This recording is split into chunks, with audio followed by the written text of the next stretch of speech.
how are you? Remember how we made a bin cage a few weeks ago? Well, today we are going to make it even better and add a door to the front. For this project, you will need a bin cage. Level of completement is optional. A metal cookie cooling rack. Mine is one from Amazon. The important thing is you pick one that has a small grid and no gaps under the feet. There's many sizes, and we will get into how to pick the right size in a bit. Tin snips, pipe cleaners or bits of wire, binder spines / sliding bar, thin plastic zip ties, or once again you can use little bits of wire, metal zip ties, rabbit cage latches, pliers with a narrow tip. To start, you will need to measure the hardware cloth opening on your cage. You want your door to be able to take up a good portion of the cage to make it more accessible for you. My window is 30¼ inches by 9.5. I wanted my door as big as possible, so I went with 10 by 18. Your metal zip ties are going to become your hinges, so center your cookie rack, which we're going to call a door from here on out, on the hardware cloth's front panel. You can do this while it's attached to the cage or laying on the floor. Use your zip ties to fasten around the hardware cloth and the door. I tried to make sure that this is a nice circular shape, but not super tight.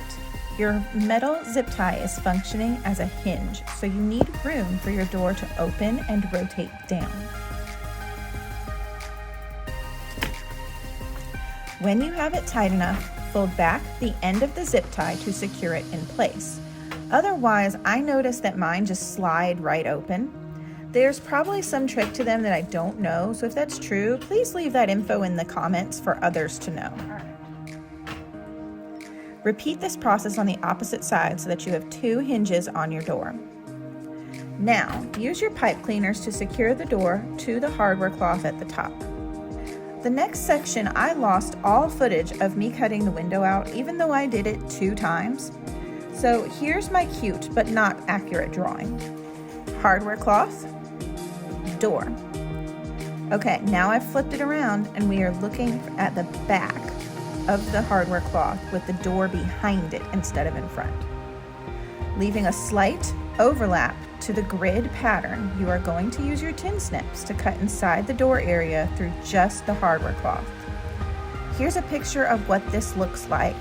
You'll have to use your imagination because my binder spines are already on it, but you'll note that it overlaps the door slightly.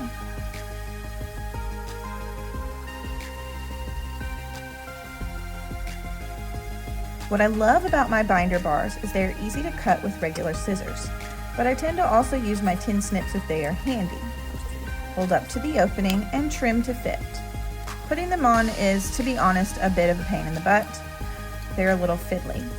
I pry them open a little bit with my fingers before trying to put them on the hardware cloth or any surface, as it stretches them out just a little. And then I use my fingers and fingernails, the little bits that I have, to pry it around the metal bars.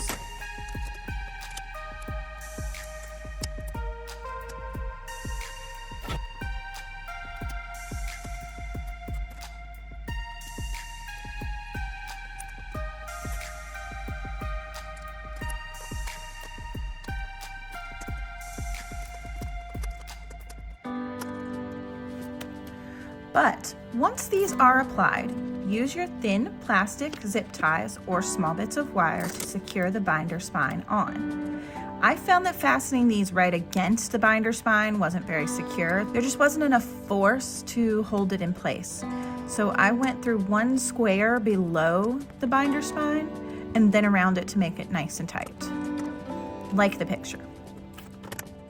Repeat until the entire opening is covered by the new trim.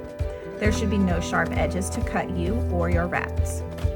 Now the final puzzle piece, rabbit cage latches. I purchased this pack off of Amazon, but they are sold in many multiples, so pick whatever amount works for your budget and needs. One end has a hook and the other is curled just a bit inside the spring section. Use your pliers to manipulate this open and secure it around the little foot on the door.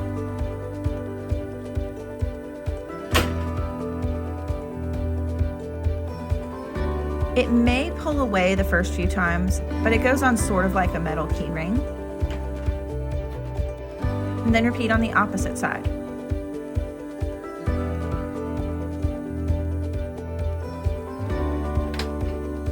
Fasten the hook part on the cage, and then repeat on the opposite side.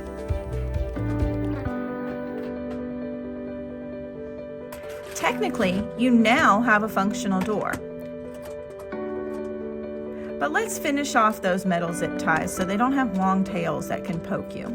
First, cut them about 1/4 to 1/2 inch away from the end using your tin snips. Then fold the end under with your pliers. This puts the sharp edge on the bottom.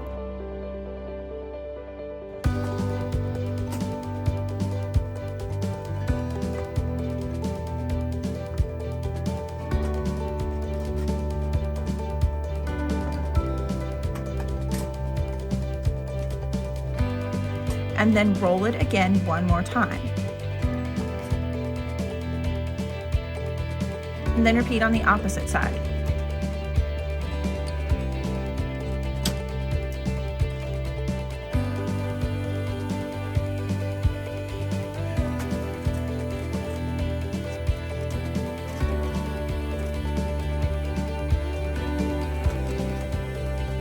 No sharp spots either.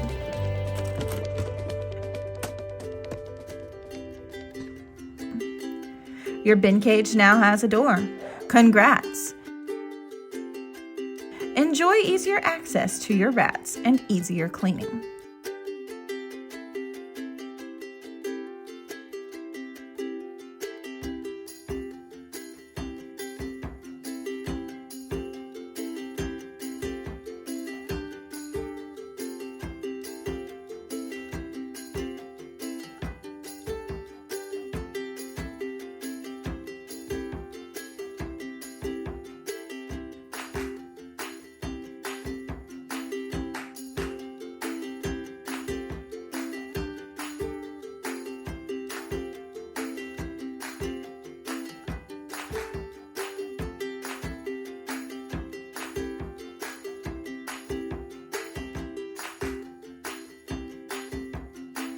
Thanks for watching. Bye!